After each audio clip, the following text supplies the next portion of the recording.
जितने भी जैन समाज से पूरे मध्य प्रदेश और पूरे देश से आए हुए समस्त समाज का मैं हृदय से झलोन ग्राम में पधारे हुए समस्त लोगों का मैं हाथ जोड़कर प्रणाम करता हूं और धन्यवाद देता हूं कि आप सब ने जो साहसकार इतना बड़ा कार्यक्रम का आयोजन किया है, उसमें समाज के अलावा हम लोग भी, जहां भी हम लोगों की उपस्थिति आप लोगों को लगे कि हमको यहाँ आपकी जरूरत है, हम सदैव आपके साथ रहेंगे और इसमें बढ़ चढ़कर हिस्सा लेंगे।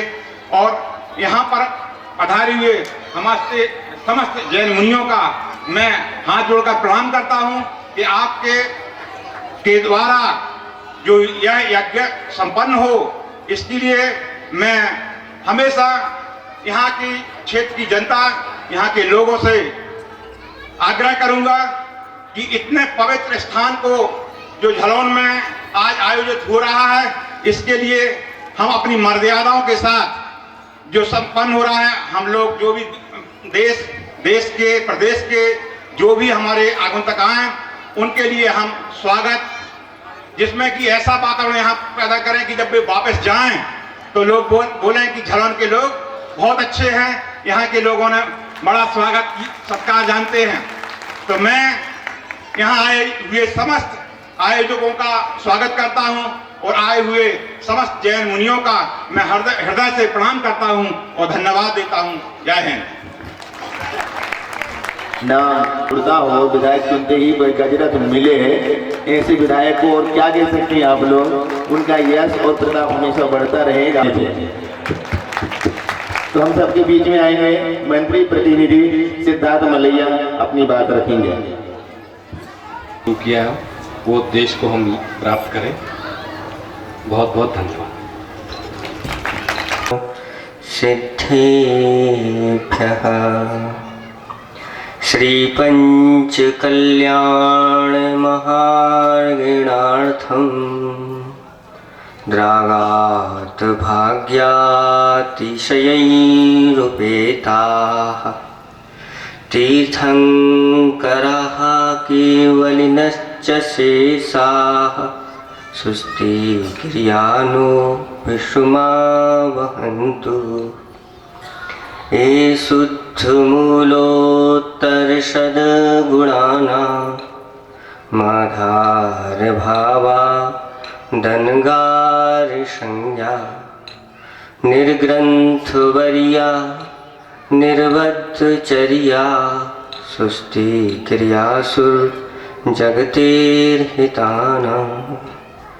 देवादिदेव 1008 श्री चैतन्य चमत्कारी चंदा प्रभु भगवान की, परम पूज्य 108 आचार्य गुरुवर श्री विद्यासागर जी महामुनि राज की, परम पूज्य मुनि श्री पवित्र सागर जी महाराज की, मुनि श्री प्रयोग सागर जी महाराज की, 3 कम 9 करोड़ मुनि राजों की, पंच कल्याणक महामहोत्सव की।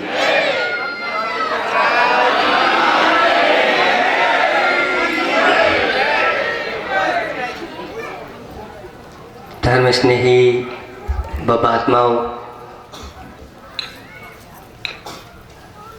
अभी सज्जन के मुख से सुन रहे थे कि 12 वर्ष की तपस्या झलोन वालों की हो गई, और कोई भी तपस्या हो 12 वर्ष में उसका फल तो देखने में आ ही जाता है। बीच बीच में ये भी कह रहे थे कि सब काम 2-2 बार करना पड़ा। कहीं ऐसा ना हो कि एक पंच कल्याणक तो आपका हो जाए और दूसरे की भी तैयारी। भविष्य में ऐसा भी हो सकता है। क्यों हो सकता है? क्योंकि पंच कल्याणक का जो पुण्य संचय होता है, आचार्य भगवंतों ने कहा है कि ऐसा पुण्य संचय कर लेता है कि यह जीव जहाँ जाता है संसार में संसार के उत्तम सुखों को प्राप्त हो जाता है और उत्तम सुखों के बाद अंत में जाकर के जो शाश्वत सुख निर्वाण सुख है उसको प्राप्त कर लेता है। ऐसी की महिमा अपरंपार है। ये सब गुरु जी की कृपा से आप लोगों के सामने आ गया। कहते हैं कि बनिया प्रसन्नम कौड़ी छदानम और राजा प्रसन्नम गजभूमि दानम और गुरु प्रसन्नम तो सप्त ऋषि प्रदानम। जलोन वालों के ऊपर गुरु महाराज की द्योरी वालों से भी ज्यादा कृपा। पहले युगल मुनिराज आए, फिर 5 बाल इति। हमारा तो विश्वास था और विश्वास जमाए हुए थे कि झलोन का पंच कल्याण करने का सौभाग्य हमारे लिए मिलेगा। और झलोन वाले भी बहुत पहले से लगे हुए थे, आते थे, लेकिन बीच में कुछ मौसम की जानकारी गुरुजी को मिली। हम थोड़े से लेट हो गए, हम थोड़े से लेट हुए हैं, समय से पहले नहीं आए, इसका आप लोगों को गम है। लेकिन हम समय पर आए हैं, ये क्या कम है? अभी आपका ध्वजारोहण हुआ नहीं है। ध्वजारोहण के बाद आते तो हम समय के बाद आए कहलाते, लेकिन ध्वजारोहण के पहले आए हैं। और आचार्य भगवान तो कहते हैं कि साधु चरित की ध्वजा कहाती, समदर्शन के दीपक द्वारा सदा प्रकाशित बोध सुधारा, साधु चरित की ध्वजा कहाते, दे दे मुझको छाया दाते। ये मुनिराज जो होते हैं सम्यक दर्शन का ऐसा दीपक सजोए रहते हैं कि उनके जो निकट आता है, जो भी उनके निकट आता है और उनसे कुछ पा लेता है अथवा उनके भक्ति भाव से दर्शन कर लेता है तो मिथ्यात रूपी अंधेरा उनके अंदर से चला जाता है। ऐसा एक समदर्शन के दीपक होते हैं, साथ साथ में सम्यक ज्ञान को लिए हुए होते हैं और चारित्र की ये ध्वजा है। ध्वजा भी एक चारित्र का प्रतीक है। जो ध्वजा लहराती है एक गतिशील का प्रतीक है और इस ध्वजा में एक इसका मूल आधार होता है और उसका एक दंड होता है, फिर जाकर के एक ध्वजा लगती है। मूल क्या है? तो वह सम्यक दर्शन का प्रतीक है। डंडा क्या है? सम्यक ज्ञान का प्रतीक है। और ध्वजा क्या है? चारित्र का प्रतीक है। और ये सम्यक दर्शन, सम्यक ज्ञान और सम्यक चारित्र जहाँ होता है, जिनके अंदर होता है, वह ये सम्यक दर्शन, सम्यक ज्ञान, सम्यक चारित्र ये धर्म कहलाते हैं। और ये धर्म जिनके अंदर आ जाता है वो धर्मात्मा कहलाते हैं। ऐसे ही धर्मात्मा बनने के लिए पंच परमेष्टि की आराधना की जाती है। और पंच परमेष्टि की आराधना करने के लिए जिसमें सबसे पहले परमेष्टि कौन होते हैं? पता है? पहले परमेष्टि कौन? अरिहंत परमेष्टि। और अरिहंत परमेष्टि आएंगे कहाँ से? वर्तमान में इस कलिकाल में साक्षात त्रैलोक चूड़ामणि अरिहंत भगवान आज नहीं आते, लेकिन अरिहंत भगवान ने अपने दिव्य धुनी में ये तो कहा है कि जो इस कलिकाल में ऐसी अपने द्वारा दिव्य प्रतिमाओं का, अरहंतों की प्रतिमाओं का निर्माण करा करके और उनकी स्थापना करा करके जो ऐसे पंच कल्याणकों के माध्यम से आराधना करेगा उसको वही फल मिलेगा जो चतुर्थ काल में फल मिलता था। इस पंचम काल में भी आप लोगों के लिए वही फल मिलने वाला और उसी के लिए ये पंच कल्याणक का आयोजन हुआ है।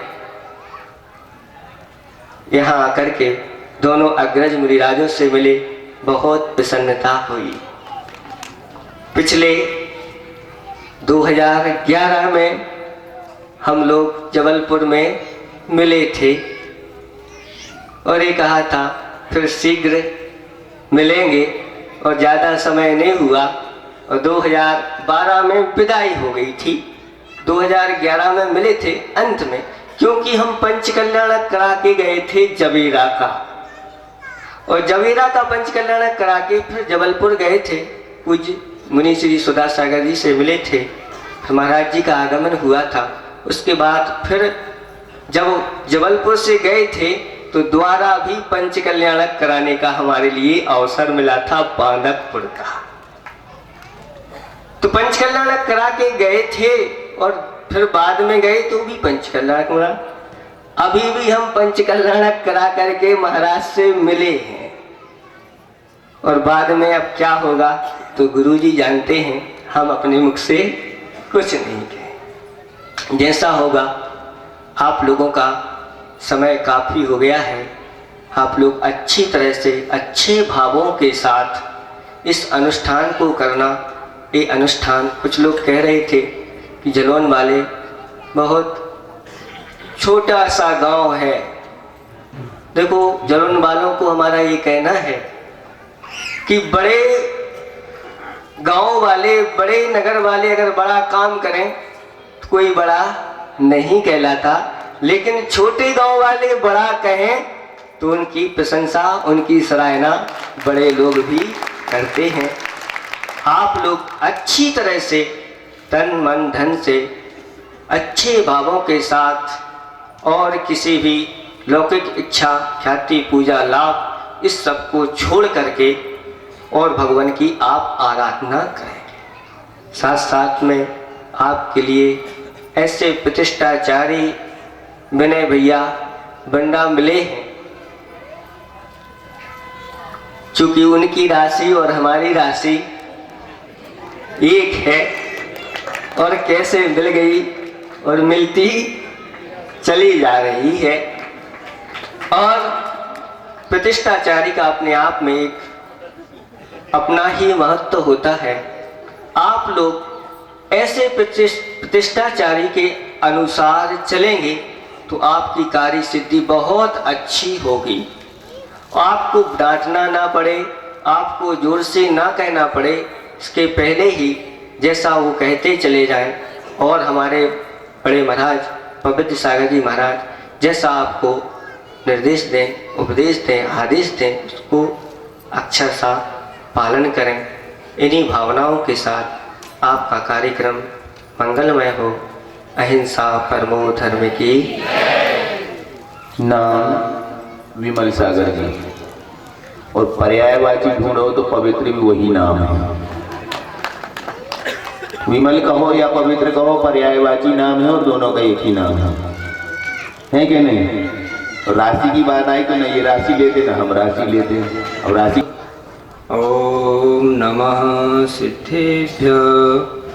मंगलम भगवान वीरो, मंगलम गौतमो गणी, मंगलम कुंद कुंदार्यो, जैन धर्मोस्तु मंगलम। सर्वमंगल मांगल्यम सर्वकल्याणकारकम, प्रधानम सर्वधर्मानां जैनम जयतो शासनम। बोले यार पार्श्वनाथ भगवान की जय, 1000 चंद्रप्रभु भगवान की जय, पंच परमेष्ठी भगवान की जय, दौसांग जिनवाणी माता की जय, गुरुनाम गुरु आचार्य ज्ञान सागर महाराज की जय, आचार्य गुरु विद्यासागर मुनि महाराज की जय, पंच कल्याणक महामहोत्सव की।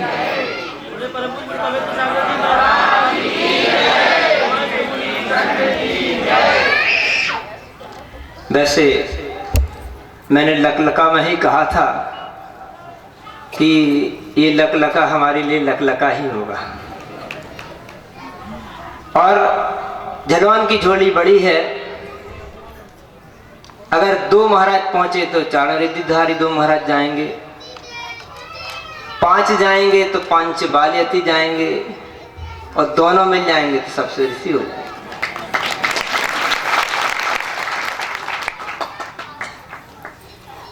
प्रसंग पर चर्चा ज्यादा हो। आज हमने घट यात्रा की और इतना निश्चित है कि जब घट यात्रा हो गई तो अब घटना कुछ नहीं है, सिर्फ बढ़ना ही बढ़ना है। घटना नहीं होनी है, दुर्घटना नहीं होनी, इसीलिए घट यात्रा निकली है। और घट यात्रा में हमने कलश को स्थापित किया है। कलशों के माध्यम से घट यात्रा निकली है, क्योंकि इसमें गड़ई नहीं डाली। गड़ई के द्वारा निकली घट यात्रा। गड़ई तो गड़ जाती है और लोटा लौट जाता है और मटका मटक जाता है, कसेड़ी भी नहीं है। क्या है? कलश है। कलश का मतलब होता है जिसमें लसता है का अर्थात आत्मा अथवा जल। आप क्या बोलते हैं? कमंडल। का अर्थात जल, पानी। पानी जिसमें मंडल के रूप में रहता है उसको हम बोलते हैं कमंडल। तो वह न तो बटलोई है, न कसेड़ी है, न लोटा है, न घेला है, लेकिन क्या है? कलश है। और जब कलश यात्रा हो गई है तो आपके चेहरे पर, आपके मोहरे पर, आपके काम में अब लसना चाहिए, दिखना चाहिए, विलसना चाहिए कि यहाँ पर पंचकर्णक महोत्सव हो रहा है। और इसी के साथ यहाँ पर एक काम और हुआ है या होने वाला है, उसका नाम है ध्वजारोहण। और आपने सुना होगा, विज्ञापन आप पढ़ते हैं, देखते हैं कि सर उठता है कोका कोला पीने में। विज्ञापन सुना होगा आपने। लेकिन आपको पता होना चाहिए कि अब सर उठेगा ध्वजारोहण करने में। बिना ध्वजारोहण के सर उठाए ध्वजारोहण नहीं हो सकता। और जब एक बार ध्वजारोहण हो जाए, देखा होगा आपने, ऐसे ही जब मैदान होता है, उस मैदान में खिलाड़ियों के लिए ध्वजा दिखा दी जाती है तो वो कैसे दौड़ जाते हैं एकदम 1 2 3। ऐसे ही जब ध्वजारोहण हो जाए तब फिर आप लोगों को कहते हैं ना, सिर्फ मंदिर और पंडाल, इसके अलावा कोई चीज दिखाई देनी नहीं चाहिए। हमारा ध्वजारोहण हो चुका है और जब ध्वजारोहण हो जाए तो सारे व्यक्तियों के दिल दिमाग में 6 दिन 5 दिन जितना भी कार्यक्रम चलेगा, मात्र पंडाल, और कदाचित भोजन पानी के लिए घर जाना पड़े तो जाना पड़े, लेकिन हर समय उसके जीवन में 5 दिन 6 दिन तक सिर्फ पंडाल ही पंडाल का वह ध्वज दिखनी चाहिए। और इस ध्वजारोहण का बहुत सा महत्व है। देखा होगा कि वह ध्वजदंड के लिए बहुत ऊंची ध्वजा फहराई गई है ना। ध्वजा काय में फहरती भैया? ध्वजा ऊंची नहीं होती। क्या होता ऊंचा? डंडा जितना ऊंचा हो जाएगा ध्वजा उतनी ऊंची हो जाएगी। अगर न धर्मो धार्मिक कैर बिना, धर्मात्मा ऊंचा हो जाता है, धर्मात्मा धर्म को धारण कर लेता है तो बोलने में आता है कि धर्म ऊंचा हो गया, धर्म की प्रभावना हो गई, धर्म फहरा गया।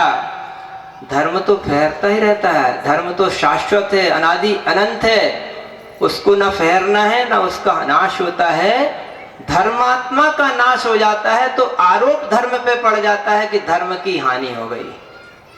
इसलिए बंधुओं, जितनी ऊंची आपकी इच्छाएं, उत्साह, उमंग होगी, उतनी ऊंची हमारी ध्वजा हो जाएगी। कहने का मतलब है कि आपके अंदर जितना उत्साह होगा उतनी ही धर्म की प्रभावना होगी। वैसे पहले दिन ध्वजारोहण के दिन इतनी पब्लिक कहीं आए, थोड़ा सा आश्चर्य की बात होती है, आश्चर्य में भी शामिल कर लेना कि ये आश्चर्य है कि पहले दिन ध्वजारोहण के दिन और इतने लोग आए, ये आश्चर्य की बात होती है। तो बंधु, अब हम ध्वजारोहण को इसको प्राप्त कर लिए हैं। तो ये ध्वजा वैसे कई प्रतीकों को बताती है और उन प्रतीकों के अनुसार हम इसकी डोरी है, डंडा है, झंडा है, इसमें अंकन न्यास आदि है। तो इतना ही समझ लें कि जैसे कि समोसण में भगवान बैठे हैं और उनके सामने माने स्तंभ रूप यह ध्वजा धारण हो गई है। तो अब यह समोसण का जो स्थल है, यह समोसण का स्थल बन गया है। इसलिए यहाँ पर जो वैसे पंडित जी ने कहा है, ब्रह्मचारी जी ने कहा है, वैसी शुद्धि की आप कोशिश करेंगे और उसी के अनुसार यहाँ पर अच्छाई से कार्यक्रम होंगे। अगर आपने इस ध्वजा का सम्मान नहीं किया तो जैसे अपन कहते हैं राष्ट्र का सम्मान है, ध्वजा के माध्यम से राष्ट्र का सम्मान होता है, वैसे ही ध्वजा के माध्यम से ही धर्म का सम्मान होगा।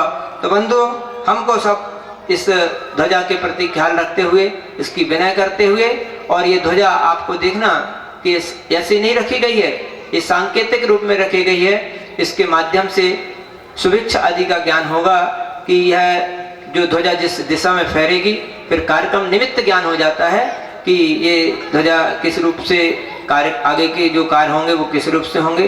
तो आप सभी लोगों को यहाँ पर पूर्ण रूप से विशुद्धि बनाए रखनी है। और जब तक कदाचित 5 दिन का ये कार्यक्रम है, 6 दिन का जो कार्यक्रम है, इसके बीच में आप छोटे मोटे जो भी आपका नियम ले सकते हो, माला का, उपासना का, कुछ त्याग का नियम लेते हो तो बहुत अच्छी बात होगी, जिससे कि ये कार्यक्रम हमारा निर्विघ्न संपन्न हो जाए, सानंद संपन्न हो। और जैसी आचर्य की भावना है, जैसे आप सबकी भावना है, उस भावना के अनुरूप ये कार्य हो। इसके लिए हम जैसे ही ध्वजारोहण हो जाएगा, इसके बाद हमारा कार्यक्रम पूर्ण रूप से विशुद्धि के साथ चलेगा। और जब तक कि वह ध्वजा पूर्ण रूप से उतरती नहीं है, तब तक उसका निष्ठापन नहीं होगा। इसलिए उतने के बीच में आप सभी लोग अपनी विशुद्धि को बनाएंगे और समय शायद होता होगा। इसलिए इस प्रवचन श्रृंखला को यहीं समाप्त करता हूं और आगे कि जैसे जो कार्यक्रम होंगे वो भैया जी जैसे आपको बताए हैं, उसी समय के अनुसार आप करेंगे तो कार्य अच्छा लगेगा। ये नहीं समझना कि पहले दिन से, वैसे एक बात सत्य है, ये माघ शुद्ध, ये बसंत पंचमी के बीच में नियम से पंचक पड़ती है, पंचकें चलती हैं 5 दिन के बीच में। अभी पंचक चल लेंगे या तो चली हो गई है। और इसका कारण है कि ये कार्य बार बार होते हैं। और आपने देखा होगा शिलालेखों के बीच में बसंत पंचमी की सबसे ज्यादा पंचकणक होते हैं। तो आपके गांव में और भी पंचकणक होंगे या हम लोगों को और पंचकणक करने को मौका मिलेंगे, ये तो भविष्य के गर्त में है। तो ये नहीं समझना, लेकिन आज का कार्यक्रम 2-2 बार हो गया, अब आगे के 4-5 दिन के कार्यक्रम ऐसे 2-2 बार करते रहोगे क्या? कोई ढक के 3 पात ऐसा नहीं करना, अब एक ही एक बार करना। आज का मुहूर्त निकल गया, अब कल से ऐसा कोई कार्यक्रम नहीं होगा कि हर काम 2-2 बार करते रहोगे, ऐसा नहीं करना। लेकिन अब भैया जी ऐसा करवाना नहीं है, नहीं तो फिर हम लोग अब एक हो गए, 2-2 थे अब 2 बार में आ गए, अब लेकिन हम एक हो गए हैं, इसलिए हमारा कार्य एक ही होगा। अब 2-2 बार का कोई श्रृंखला, कोई परंपरा नहीं चलेगी। हम सब मिलके एक हो गए हैं, 5 के 2 नहीं रहे, 5 नहीं रहे, कितने हो गए? सब 7 हो गए हैं। इसलिए अब सब कार्यक्रम साथ चलेगा, 2 बार में नहीं चलेगा। इसका ख्याल रखेंगे आप भी और भैया जी भी। बोलिए ऐसा परमो धर्म की। अब आदेश का पालन तो करना ही पड़ेगा। तो कल से प्रवचन भी एक का ही चलेगा, 2 का नहीं समझे। पर जिस दिन गर्भ कल्याण का दूसरा दिन होगा और जन्म कल्याण के दिन समय बचेगा, उस दिन 7-7 का चलेगा, उस दिन आज्ञा नहीं पाली जाएगी।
आज्ञानामातु जम्मूविहारस्य त्रयाधिकञ्जमागतोषे मध्यप्रदेशे तमोजनार्थं श्रीपञ्चमहामङ्गलं स्थापनं करिष्यामि इति हंसः स्वाहा करत रखिए करिए भले सुदीर्घं सुदीर्घं सकल लोक सुखाकरं उज्ज्वलं निर्जालं सकलं सदा श्रीधराम मंगल समुदा होगी श्रीपल्ले के हाथ में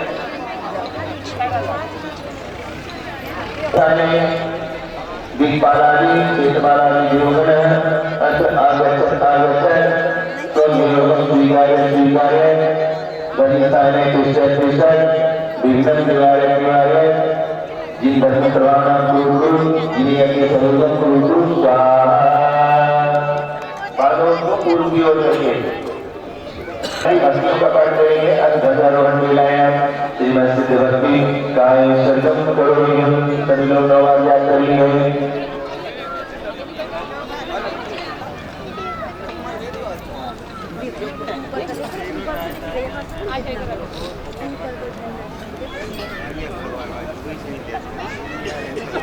आज जोड़ लेंगे महाराज भक्ति का पाठ कर रहे हैं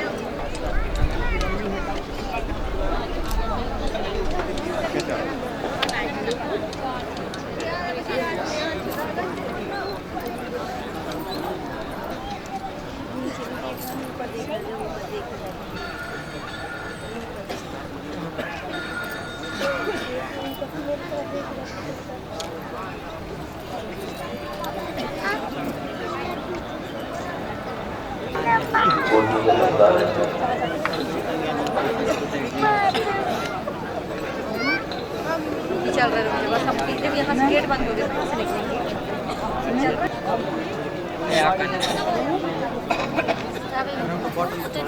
वही के संगे चली ना पूरा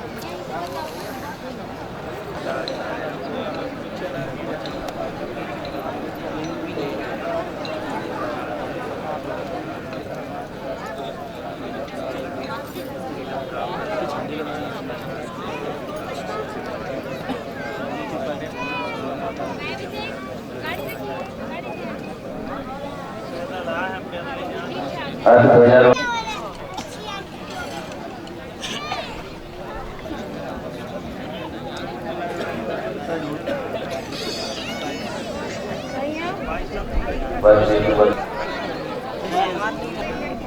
सभी लोग एकदम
जितेंद्र जित्तू, जितेंद्र जित्तू।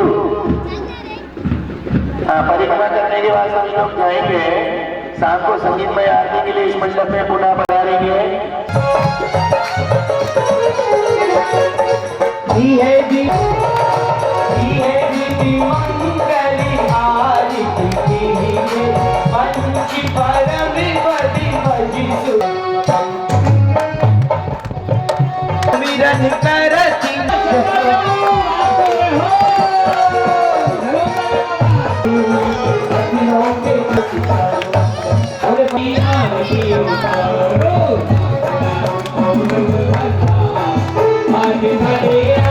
मर्द भर देंगे गुरु भर के एक सारे पर हम जान नछावर कर देंगे।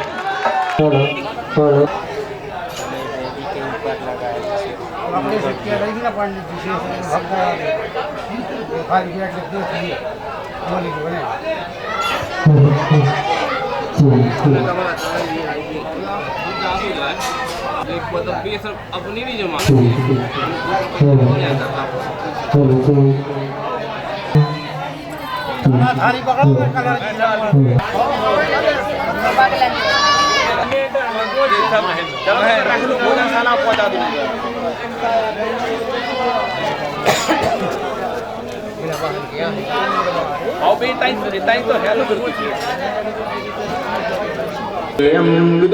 सूत्रे सद्ग्रन्थितं धौत नवीन शुद्धं नग्नत्वलब्धिं भवेत् यावत् संधारिते भूषण मुरुभूम्या। ओम ह्रीं अधोवस्त्रम् अवधारयामि। धोती स्पर्श करो, स्वेटर नहीं। अब दुपट्टा, धोती के बाद दुपट्टा, महिलाओं को भी पुरुष को भी। पिछोरा कहाँ है? पेटी में धरो, गांठ तक नहीं खुली फेरे के बाद। पिछोरा तो कोई नहीं उड़ेगी। स्वेटर, ऊनी वस्त्र यदि पहने हैं तो वो संस्कार नहीं करना। और ये स्वेटर वेटर यदि पूजन में पहनते तो रोज धो के सुखाना पड़ेगी, समझे? दुपट्टा का स्पर्श करेंगे। देखो दुपट्टे जिन्होंने ने तो हाथ साफ कर लिए और पट्टे कौन को दे दिए? महिलाओं को। घाटी को कोई भी देख के बोल देगा चाय वाई कब हो गई का खाली हाथ। और बेजनिया पायल के सावधान खड़े हो जाओ। जोर से बोलो, और जोर से। अब आवाज नहीं आ रही। मैं इंद्र हूँ। अरे बोलो, इंद्राणी है। बोलो, मैं इंद्राणी हूँ। जोर से बोलो।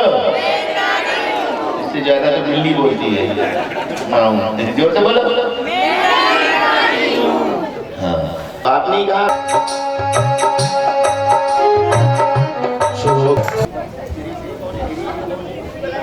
हे देवियों, बातें ना करो, अपने अपने लाइन में खड़े हो जाओ। हाँ, पहले नंबर बालिकाएं अब आपके बीच से जा रही है, तो आपकी आज्ञा का पालन नहीं करे, पूछ लो, छोड़ने तैयार है? 9 बार नमस्कार करो। इनका स्थान यहाँ पर बना दो, एक लाइन। उस साइड महाराज रहेंगे तो ये लाइन इनकी उधर ले जाएंगे इंद्रों की। हाँ। दूसरी बात,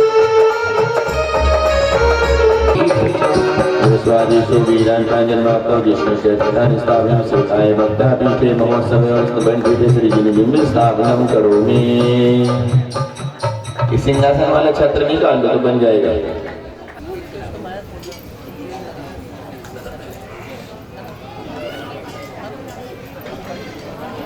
कलश स्थापन करेंगे। पूरे दर्द कुंभ तादृशानि विवावतारणीयान् संस्थापि कुसुम चंदन भूषिताग्रान् साधु कुंभे कुंभौगान् क्षीराब्धे स्तोये पूरितान् स्थापयामि जिनस्नान् चंदनादिषु चर्चितान्। ओम ह्रीं स्वस्ति चतुष्कोणेषु चतुस्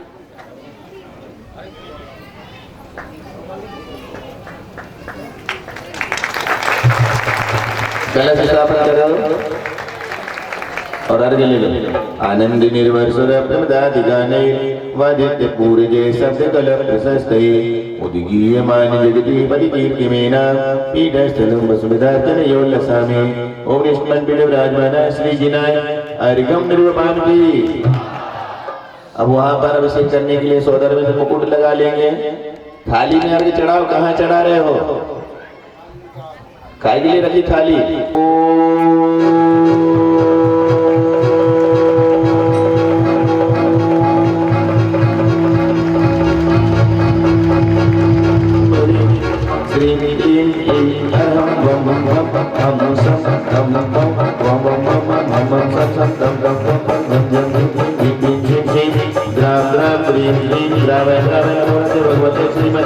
पवित्र दर्जलीन विशेषयामि।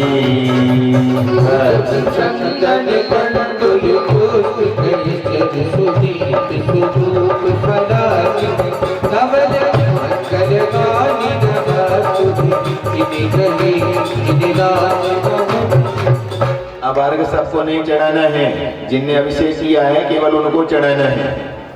सबने अभिषेक अभिनम कृपाल संतम विश्वादि महावीर पर्यंतम चतुर्विंशति तीर्थंकर ब्रह्मवाद्यानामादे जम्बूद्वीपर चैत्रयारि खंडे मागधदेशे मध्य प्रदेशे दमोजिलांतर्गते जलोन्नामिनगरे श्री जिनियत महामंडपे विद्यमान मध्य 40 मासोत्तम मासे माघ मासे शुक्ल पक्षे द्वितीयां शुद्धौ रविवासरे पौर्वाणी देवदिनायां मुनियारिका श्रावण श्राविकानां सकल कर्मचयार्थं जिन विशेषयामि।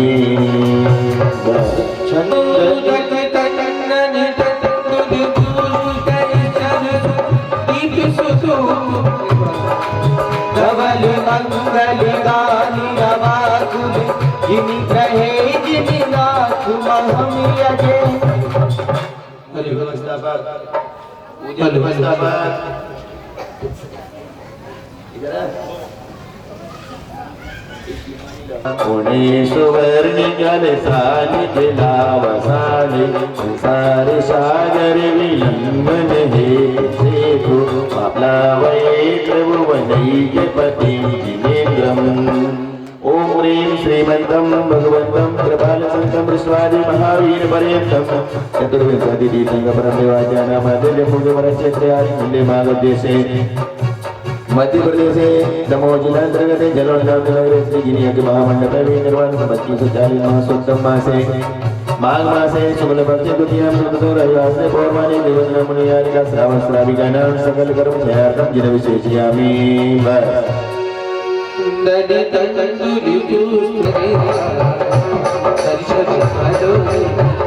सिद्धेभ्यः श्री वीतरागाय नमः, श्री वीतरागाय नमः, श्री वीतरागाय नमः। ओम ह्रीं नमो अनंताणं नमो सिद्धाणं नमो आयर्याणं नमो वज्राणं नमो लोये सबसाहुणं चत्तारि मंगलवरं रामंगलं सिद्धामंगलं साहुमंगलं केवलीपण्यं धम्ममंगलं।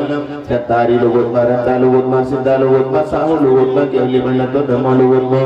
चत्तारि शरणं पवज्जामि अनन्ते शरणं पवज्जामि सिद्धे शरणं पवज्जामि साहु शरणं पवज्जामि केवलीपण्यं धम्मं शरणं पवज्जामि। ह्रों अनादि सिद्ध मंत्रेभ्यो नमः सर्वशान्तिं कुरु कुरु तुष्टिं पुष्टिं च कुरु कुरु स्वाहा।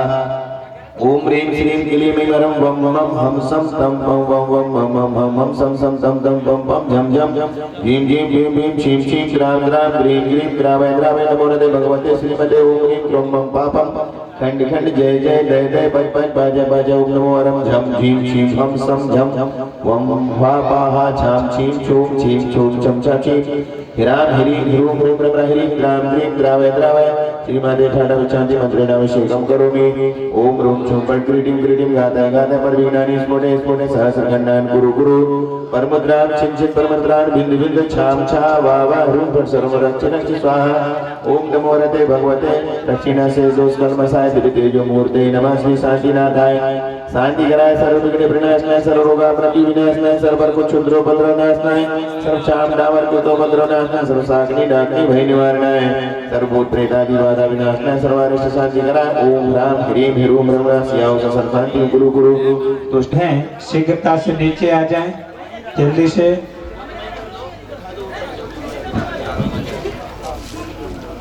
बिटिया जल्दी से नीचे आ जाओ, भैया जी कहें उसके पहले आ जाओ। हाँ चलो देखो गंडोदक में कोई भी हाथ नहीं डालना, पहले सोदर में और महायज्ञनायन महाराज जी को गंडोदक देंगे फिर बाद में सबको मिलेगा, अभी कोई बीच में नहीं लेना है। बैठ जाओ सब अपनी अपनी जगह पर बैठ जाओ।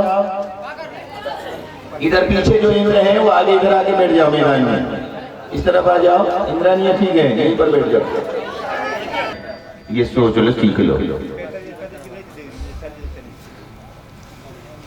तो अब हम चलते हैं प्रवचन श्रृंखला की ओर, परंतु कुछ चर्चा हुई जो महाराज जी के बीच में हुई, हम पता करके आते हैं, फिर आपको बताते हैं। आप लोग हाथ जोड़ो और जाप करो कि आपके अनुकूल काम हो जाए।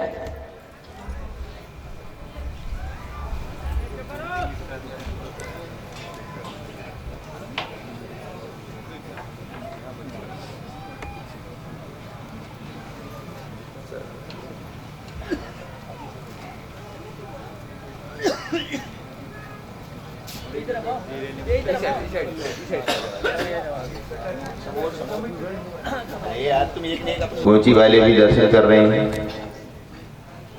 देवरी से भी किसी पांडे परिवार में भरा है, देवरी वाले भी कौन है वो भी दर्शन के लिए आ जाए। फार्म है, वैसे उनको देखा है देवरी में, तो उनको तो। और कौन का है?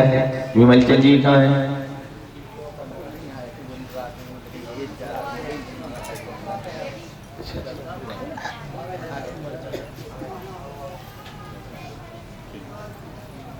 और कौन ने भरा था?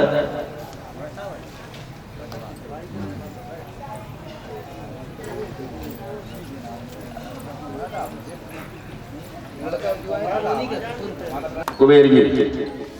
हाँ, इंद्राणी करेंगे, इंद्राणी माता का स्वागत करेंगे। अच्छे जाइए।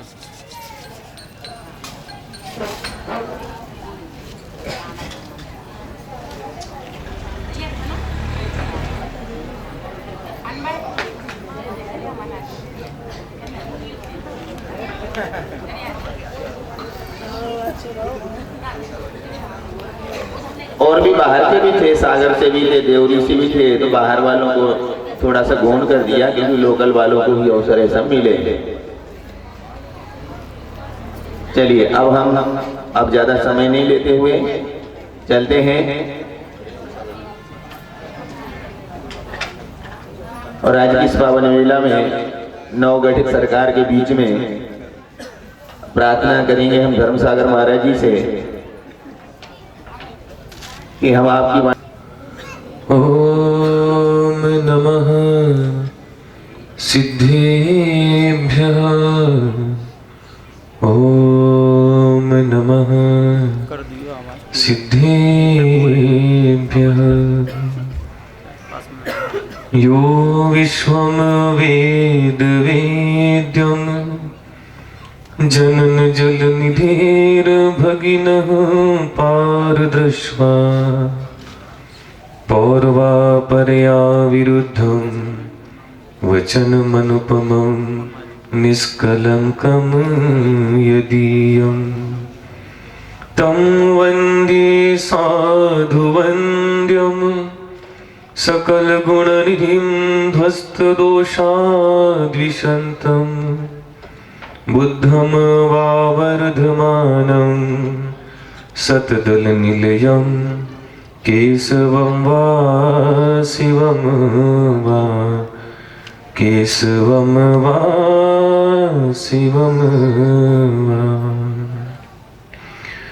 वीतरागी है जिन्हें राग नहीं फूलों से, जिनको है द्वेष नहीं चुभते हुए सूलों से।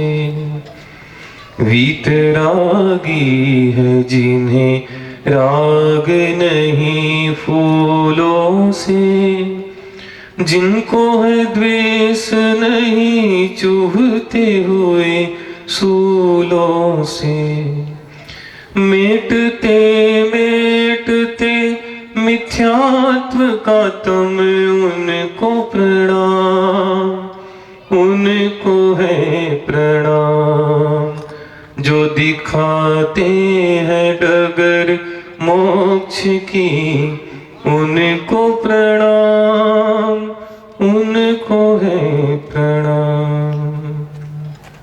पंच परमिष्ठी भगवान की, देवादिदेव मुल्लाए की, खजराज श्री चंदा प्रभु भगवान की, पंच कल्याणक प्रतिष्ठा गजरत महामहोत्सव की, संत श्रोमणी आचार्य गुरुवर श्री विद्यासागर जी महामुनिराज की, मुनि श्री पवित्र सागर जी महाराज की, 3,9 करोड़ महामुनिराज की, अहिंसा परमो धर्म की। बोले परम पूज्य मुनि श्री प्रयोग सागर जी महाराज की जय। भव्य आत्माओं, पंच कल्याण प्रतिष्ठा महोत्सव का यह पावन प्रसंग हम सभी के बीच में है। निश्चित रूप से जब अपने प्रबल पुण्य का उदय होता है तो ऐसे अवसरों में सहभागिता के एक अवसर अपन को प्राप्त हो जाता है। आचार्य देव कुंद स्वामी ने एक बहुत अच्छी बात लिखी, अर्हंति भक्ति सुसम्मतम। अरहंत प्रभु की भक्ति करने से सम्यक्त्व की प्राप्ति हुआ करती है। और यहां हम अरहंत प्रभु की भक्ति के साथ साथ एक ऐसा अवसर और एक ऐसी प्रक्रिया को यहां पर देखेंगे कि जिस प्रक्रिया को देखने के बाद एक सम्यक दृष्टि जीव को भीतर से आनंद का अनुभव हुआ करता है। ऐसा ही एक पावन अवसर इस पंचकल्याण प्रतिष्ठा महोत्सव में आपको देखने के लिए मिलेगा कि यहां अपन केवल अरहंत प्रभु की या भगवान की भक्ति के लिए एकत्रित नहीं हुए, अपितु भगवान बनते कैसे हैं उस विधि को और उस प्रक्रिया को अपन यहां अपनी आंखों से देखेंगे। ये प्रबल पुण्य का अवसर अपन लोगों को प्राप्त हुआ। इसलिए संक्षेप में, बहुत संक्षेप में आज मैं आपसे छोटी चर्चा करूंगा कि देखो अपन सभी लोग यहाँ पर अरहंत प्रभु की भक्ति के लिए तो एकत्रित हुए, लेकिन साथ साथ भगवान बनते कैसे हैं उस विधि और उस प्रक्रिया को अपन इन 5-6 दिनों के अंतर्गत देखेंगे। और इन 5-6 दिनों के अंतर्गत देखने के बाद ये जानेंगे कि वास्तव में भगवान बनते कैसे हैं। पंच कल्याण एक आध्यात्मिक मेला हुआ करता है और इस आध्यात्मिक मेले में आकर के हम अपने अंतरंग का जो मैल होता है उस अंतरंग के मैल को धोने का एक अवसर अपने को प्राप्त हुआ करता है। और उस अंतरंग के मैल को धोने के लिए सम्यक दृष्टि जीव यही पुरुषार्थ करता है कि मैं अपने अंतरंग के मैल को किस प्रकार से धोने का प्रयास करूं। और यही एक अवसर अपन सभी लोगों को यहाँ पंच कल्याणक में प्राप्त हो रहा है। इसमें सबसे बड़ी बात तो कल भी मुझे कहना थी, लेकिन कल समय बहुत कम था। एक अवसर अपन लोगों को ये प्राप्त हो रहा है और यह अवसर परम पूज्य आचार्य गुरुवर विद्यासागर महाराज जी के आशीर्वाद से ही संभव हो सका, क्योंकि सम्यक दृष्टि जीव भी आकुल व्याकुल होता है, उसके परिणामों भी आकुलता व्याकुलता होती है, और एक मिथ्या दृष्टि जीव होता है उसके परिणामों भी आकुलता व्याकुलता होती है। लेकिन दोनों के परिणामों की आकुलता व्याकुलता उसमें बहुत अंतर होता है। सम्यक दृष्टि जीव जब कभी भी उसको देव शास्त्र और गुरु की सन्निधि प्राप्त नहीं होती है तो तड़पता है जैसे कि बिना पानी की मछली तड़पती है। ऐसे ही वह सम्यक दृष्टि जीव तड़पता है कि आखिर मुझे यह अवसर क्यों नहीं मिल रहा। देव शास्त्र गुरु की सन्निधि को जब वो प्राप्त कर लेता है तो उसको लगता है कि वास्तव में जीवन में जो मूल्यवान वस्तु थी उस मूल्यवान वस्तु को मैंने प्राप्त कर लिया। इसलिए बंधुओं, आचार्य महाराज ने एक बहुत अच्छा दोहा लिखा है, उस दोहे का भाव आपके सामने रख रहा हूं कि संसार में 3 वस्तुएं बहुत दुर्लभ है। एक तो प्रभु का दर्शन, दूसरी गुरु की कृपा और तीसरा उसके अनुसार पुरुषार्थ करना। प्रभु के दर्शन को प्राप्त करना और उसके बाद गुरु की कृपा को प्राप्त कर लेना, और तीसरा प्रभु के दर्शन गुरु की कृपा के बाद में तदनुसार पुरुषार्थ। इन तीनों का एक साथ प्राप्त कर लेना ये बहुत दुर्लभ होता है। और ये अवसर जलोन वालों को प्राप्त हुआ कि 12 वर्ष की प्रतीक्षा के बाद ये यहाँ पर पंच कल्याणक प्रतिष्ठा महोत्सव हो रहा है। आपका तो 12 वर्ष का वनवास समाप्त हुआ, जैसे पांडवों का हुआ था 12 वर्ष का वनवास और 2 वर्ष का अज्ञातवास। आपका वनवास समाप्त हो गया, लेकिन यह जलोन का पंच कल्याणक जब हम लोगों को प्राप्त हुआ, आचार्य महाराज का आशीर्वाद मिला, तो ऐसा लगा कि भैया केवल जलोन वालों का यह वनवास समाप्त नहीं हुआ, हमारा भी जो पंच कल्याणकों का सूखा था वो भी समाप्त हो गया। लगातार 3 पंच कल्याणक हम लोगों को आचार्य महाराज के आशीर्वाद से प्राप्त हुए, लेकिन एक पंच कल्याणक में कुछ हम लोगों की असहमति सी हुई और उसके बाद से 4-5 साल आचार्य महाराज ने पंच कल्याणकों के लिए कोई निर्देशन नहीं दिया। लेकिन पुनः चंदा प्रभु भगवान का यह अतिशय कह लें कि आचार्य महाराज ने हमें पुनः पंच कल्याणकों के लिए यहाँ पर भेजा, और साथ साथ एक ऐसा अवसर अपन लोगों को मिला। देखो, बाकी सारे साधन आप जुटा सकते हैं, भगवान यहाँ पर आपके यहाँ विराजमान है। जिनवाणी का श्रवण भी आप लोग कर लेते हैं, लेकिन एक इन तीनों में दुर्लभ वस्तु है कि गुरु का सानिध्य प्राप्त करना। लोग तरसते हैं। और देख तो अभी पाटन वाले आचार्य महाराज के पास बार बार जा रहे हैं, पुरुषार्थ कर रहे हैं कि आचार्य श्री हम लोगों को मुनि संघ का सानिध्य प्राप्त हो जाए, लेकिन अभी उनको कोई संकेत नहीं हुए। और वैसे ही जलोन वाले भी आकुल व्याकुल थे कि हम लोगों को कोई मुनि संघ मिलेगा या नहीं मिलेगा। निश्चित रूप से सम्यक दृष्टि भव्य जीव होता है ना, वो आकुल व्याकुल होता है, लेकिन उसके परिणामों की आकुलता व्याकुलती उसकी धर्म ध्यान में साधक कारण हुआ करती है। लेकिन एक मिथ्या दृष्टि जीव यदि आकुल व्याकुल होता है तो उसके लिए कर्म बंध का भी कारण बन जाती है। यहाँ पर अपन इस पंच कल्याणक विधान में पाषाण में भी परमात्मा को हम कैसे लाएं, उस पाषाण में भी उस भगवत सत्ता को कैसे देखें, क्योंकि आचार्यों ने लिखा है केवल ये पाषाण या धातु की प्रतिमाएं नहीं है, इसके माध्यम से भी आचार्यों ने कहा है कि ये सम्यक दर्शन की प्राप्ति ने बाह्य निमित्त और कारण कहे हैं। आचार्य वीरसेन स्वामी ने धवला में लिखा कि जिन बिंब दंसने न निदत्ति निगाजित कम कलाओ खय दंसना। जिनेंद्र भगवान के दर्शन मात्र से, उनके जिनबिंब के दर्शन मात्र से, क्योंकि पंचम काल में अपना प्रबल पाप कर्म का उदय कह लो, कैसे हुंडा उसर्पणी पंचम काल में अपन ने जन्म लिया कि जहां न तीर्थंकर प्रभु है, न केवली है, न सामान्य केवली है, कोई रिद्धिधारी मुनि महाराज है, किसी का भी सानिध्य अपने को प्राप्त नहीं है, लेकिन फिर भी एक प्रबल पुण्य अपन लोगों के पास एक अवसर है कि अपन लोग स्थापना निक्षेप के माध्यम से पाषाण में परमात्मा का और भगवत सत्ता को कैसे देखें, वो प्रबल पुण्य अपन लोगों के पास है। क्योंकि देव शास्त्र गुरु की सन्निधि, उनके स्वरूप को अपन लोग जान रहे हैं। नहीं तो आने वाला छष्टम काल देखना, वहां पर क्या है, कुछ भी ऐसे साधन नहीं मिलेंगे, चारों तरफ पाप और हाहाकार मचा रहेगा। अपने को ये सानिध्य प्राप्त हुआ है और आचार्य महाराज के आशीर्वाद से इस कार्य को संपन्न करने जा रहे हैं। आप लोगों को लग रहा होगा कि महाराज जी बहुत कम संख्या में हम लोग हैं। संख्या से अपने को कोई मतलब नहीं रखना है। अपने को तो एकमात्र ये देखना है कि इन 7 दिनों के भीतर, एक पाषाण के भीतर इन धातुओं के भीतर आखिर परमात्मा और भगवत सत्ता को अपन कैसे लाते हैं और कैसे उतारते हैं। वैदिक परंपरा में भी प्राण प्रतिष्ठा होती है कि पाषाण के भीतर प्राण डाल देना।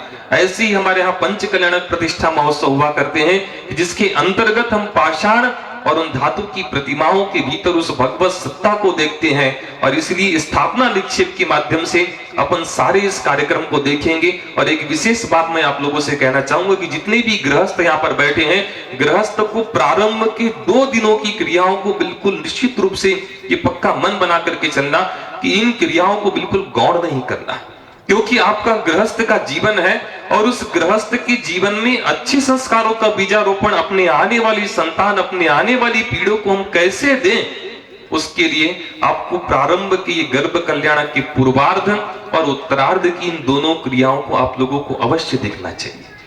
क्योंकि प्रारंभ के 3 दिन आपके और बाद के 3 दिन हमारे।